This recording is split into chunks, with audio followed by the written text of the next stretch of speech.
Joining on the Sofa with Esther Sunday the 14th of July is Corrine Bailey-Rae, who will be talking about music, life and what's coming up for the rest of the year. After this show, On the Sofa with Esther will be taking a break until August 2024.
Okay, well, good morning, good evening, good afternoon, wherever you are across the globe. Welcome to On the Sofa with Esther.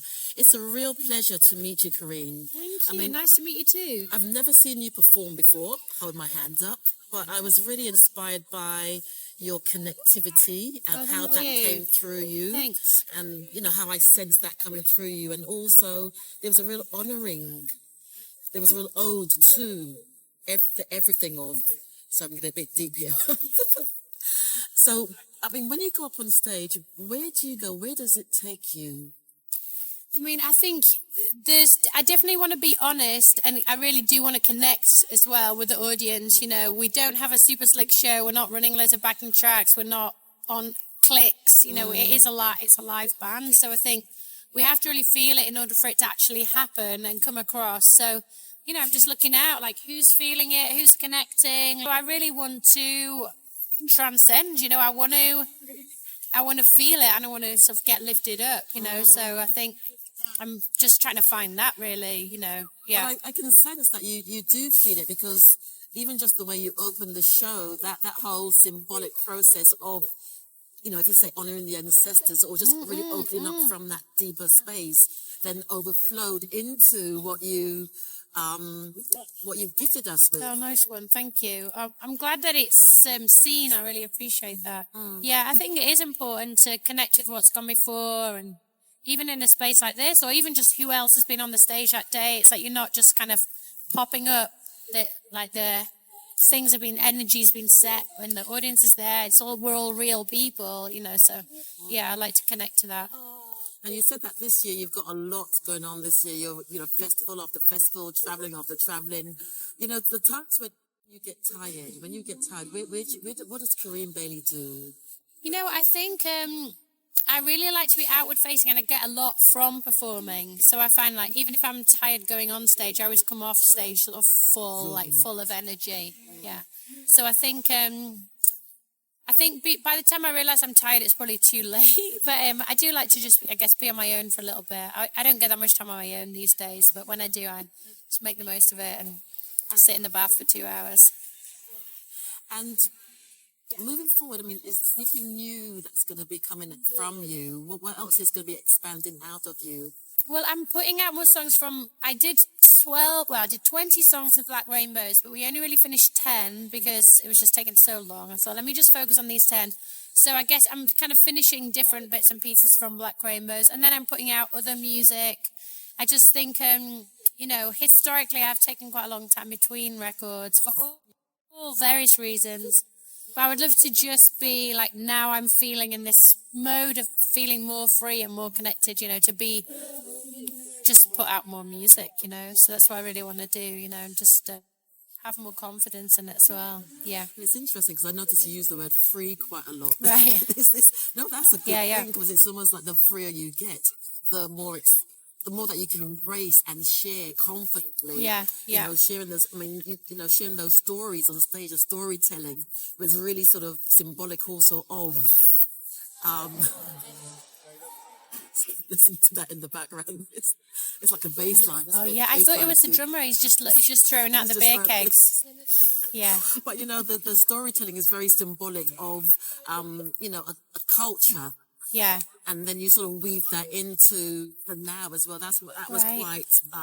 Those old posters or adverts or photographs, the legacy of those moments is still playing out now, and it will be playing out into the future. So, I always think knowing history is so fascinating, because sometimes if you're born in a particular moment, you can feel like it's always been this way. Yes. Or you can feel like it will always be this way, and you don't know how it came to be this way. And that's why I think history is so fascinating in terms of being able to affect change. Kind of, it's a way of analysing the moment. But music does that as well, and so through the music, deep and rich. I mean, I always think any moment of history, any aspect of history is so connected to the present, especially when I was looking at that history in that building, which is mostly Black history, it's mostly African American history. But so many of the issues in those old posters or adverts or photographs, the legacy of those moments is still playing out now, and it will be playing out into the future. So, I always think knowing history is so fascinating, because sometimes if you're born in a particular moment, you can feel like it's always been this way. Yes. Or you can feel like it will always be this way, and you don't know how it came to be this way. And that's why I think history is so fascinating in terms of being able to affect change. Kind of, it's a way of analysing the moment. But music does that as well, and so through the music, through the sharing, you are imparting knowledge, wisdom, and open up a place for that historical understanding of everybody. I always feel like music can tell so much more than you could read a massive history textbook, right? But maybe a few people will read that book and really understand it. But I always feel like music can tell. We can tell so much more, like a vignette, a poem, a story, an emotion. Like music has such an immediate connection. So love that. In winding down, what is it you would say to anybody who's sitting on the sidelines with their dreams? What is it that Corrine Bailey-Rae would say to them? I mean, I think for anyone who's creative, it's really important to your life to continue to make, or to start to make, and not to think of what you make in terms of not thinking, how can this make me money?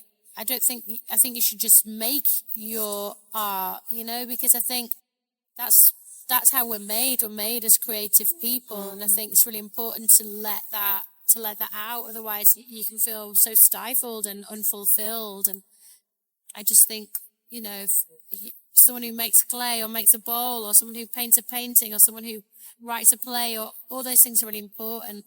You never know what the effect of your work is going to be, or even after you've passed away or whatever, So I think all artists should make art, Brilliant. Thank you. Thank you so much. Thank you for that, Corinne. Thank you. Thank you so much. No, it's a question. Thank you. Spent loads of time with the journalist.